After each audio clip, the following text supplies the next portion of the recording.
Ethan Walker had always been the responsible one, the eldest of three siblings in a family that praised hard work and practiced guilt with surgical precision. By the time he was 12, he was raising his younger brother and sister more than his own parents were. By 20, he'd left Ohio for Seattle with nothing but a laptop, 2 changes of clothes, and the phone numbers of people who would later ghost him. He worked hard, brutally hard. Coffee-fueled nights, ramen diet months, a startup that failed, then another that didn't. By 31, he had built something real. A tech consultancy with government contracts, a downtown condo, health insurance, even peace, sort of. But peace didn't last long in the Walker family. Ethan had always sent money home. At first, it was $100 here and there for groceries, then $500 for Ryan's textbooks, then a few thousand for Chloe's apartment deposit.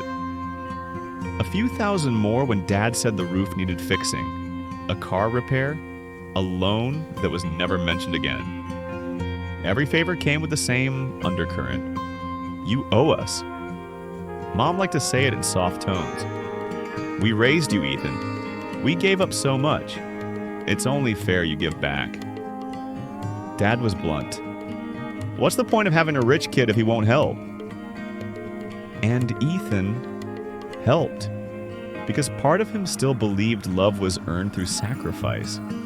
When Chloe got engaged to some guy Ethan barely knew, Brett, Mom called in her sugary voice. We're so happy, sweetheart, she cooed. But weddings are expensive and your sister deserves the best. You understand? Ethan didn't question it. He wired $70,000 to the wedding planner. Venue, catering, floral arrangements, the whole thing. No thank you card, no call, not even a shared Pinterest board.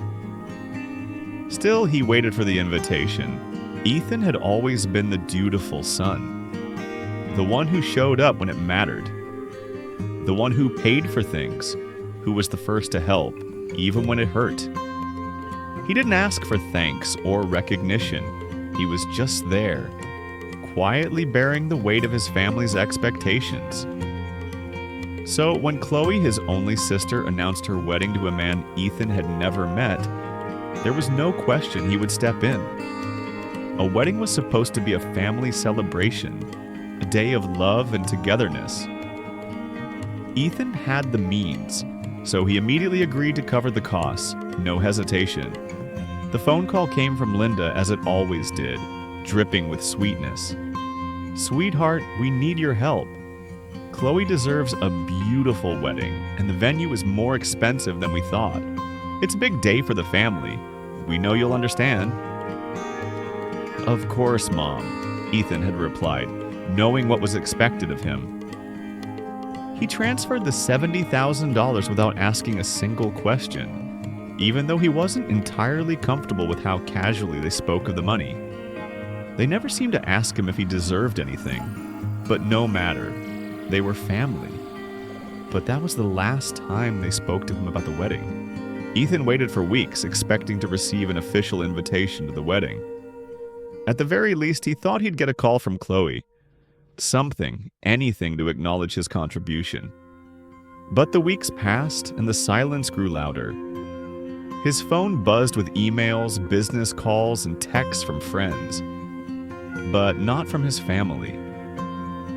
The wedding day approached, and still, there was nothing.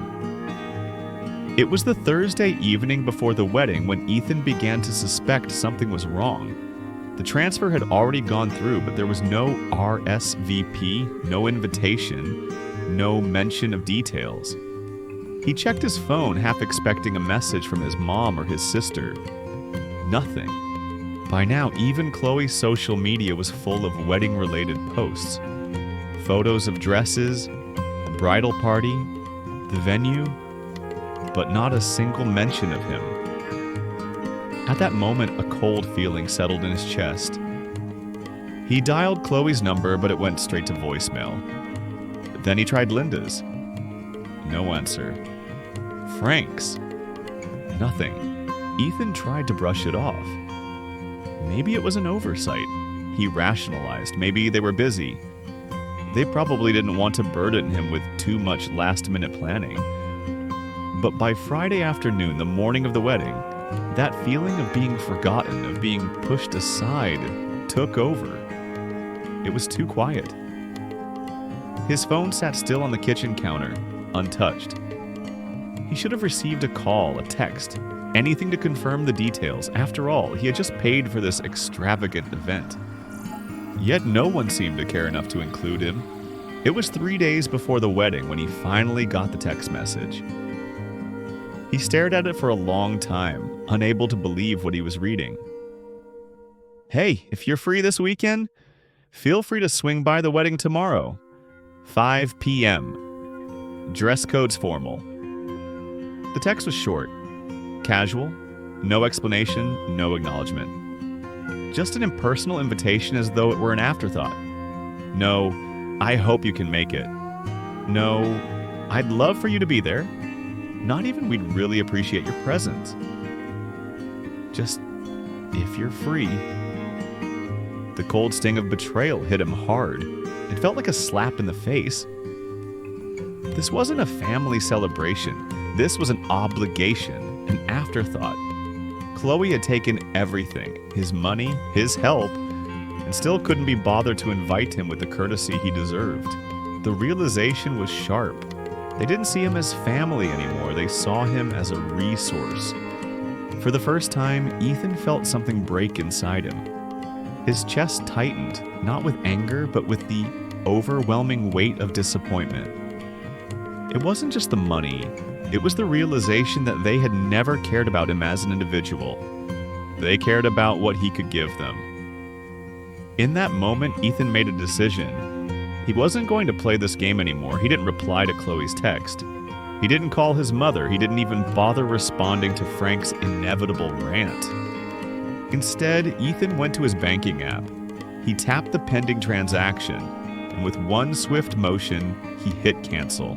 Saturday, Napa Valley, golden sunlight, rows of white chairs, elegant vineyard arches, but no flowers, no food, no music. The florist called Chloe at noon. No payment, no delivery. The caterers followed. We pulled the trucks. Balance wasn't settled. Guests began arriving to half-finished setups and growing confusion. Chloe in her white dress paced in a panic. Her makeup cracked. Her phone buzzed nonstop. Mom was shouting into her phone. Dad was red-faced, arguing with the venue staff. Ryan, quietly sitting on a barrel with a beer, just muttered, "Well, shit." Then Ethan showed up. Dark suit, no tie, alone. Chloe stormed toward him. "You canceled the money?" she hissed. "You invited me 3 days before," he replied evenly. "I figured I'd return the favor." "You ruined my wedding," he didn't flinch. "You excluded me from it." Dad stepped in, fists clenched. "You think you're better than us? You owe this family." Ethan met his gaze. "I owed myself, and I finally paid." He turned, walked back to his car, and drove away as the first wave of guests began to leave. The wedding was officially postponed. That was the PR spin. Chloe posted a filtered photo later that week. Not everything goes to plan, but love always wins, but the truth got out. A cousin leaked footage of the caterers driving away. A Reddit thread exploded. One anonymous comment claimed the brother who paid for everything canceled the money when he got a last-minute invite. Thousands commented, "Good for him. You don't treat family like an ATM." 3 days? She's lucky he didn't crash the wedding out of spite. The public wasn't on Chloe's side. Back in Seattle, Ethan ignored every call, every voicemail, every email. "I don't know what we did to deserve this," Mom wrote. "She may never forgive you," Dad warned. "You're not family anymore." He read them all, then blocked them. Ryan sent one last text. You should have warned us, man." Ethan didn't reply. Instead, he sold his condo, bought a modest home outside Portland, and changed his number. He adopted a dog, he started hiking, he began therapy. For the first time, Ethan Walker wasn't a provider. He wasn't a savior. He wasn't a son under control. He was just a man, living. In the weeks after the ruined wedding, silence cloaked the Walker family like a funeral shroud. Chloe didn't post much anymore.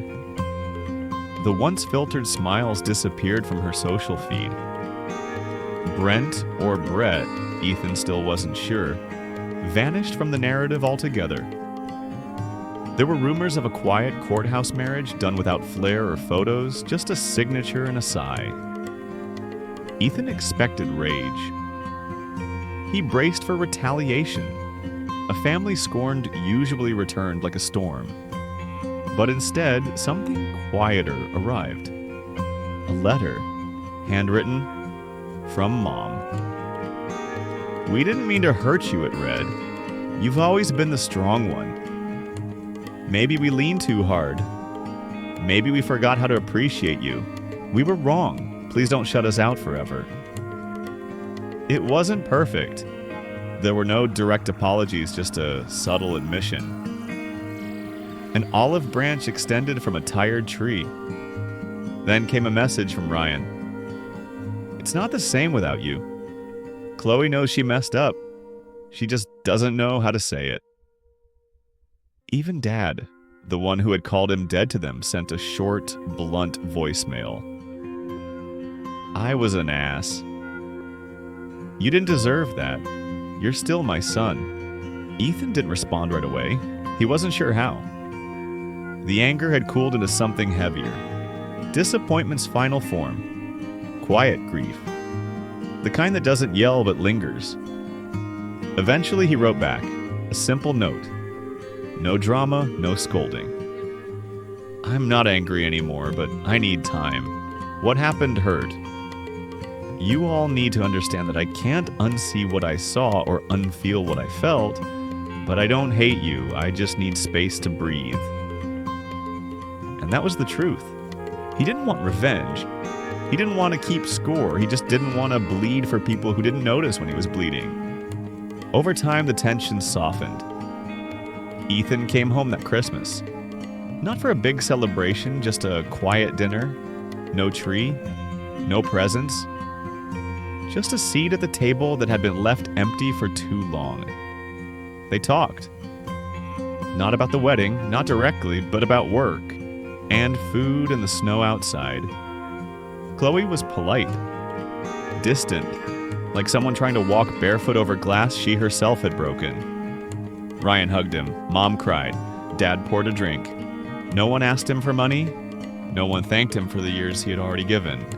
But no one disrespected him either. The family never returned to what it was before.